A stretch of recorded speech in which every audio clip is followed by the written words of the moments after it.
الْقِسْمَةُ الْكُبْرَى. اسی نے اس میں سے اس کا پانی نکالا اور چارہ اگایا اور اس پر پہاڑوں کا بوجھ رکھ دیا. یہ سب کچھ تمہارے اور تمہارے چار پایوں کے فائدے کے لیے کیا.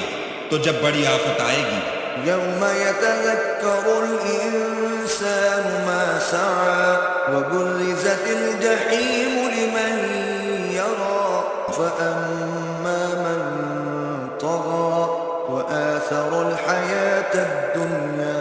اس دن انسان اپنے کاموں کو یاد کرے گا اور دوزخ دیکھنے والے کے سامنے نکال کر رکھ دی جائے گی. تو جس نے سرکشی کی اور دنیا کی زندگی کو مقدم سمجھا فَإِنَّ الْجَحِيمَ هِيَ الْمَأْوَى وَأَمَّا مَنْ خَافَ مَقَامَ رَبِّهِ وَنَهَى النَّفْسَ عَنِ الْهَوَى فَإِنَّ الْجَنَّةَ هِيَ الْمَأْوَى.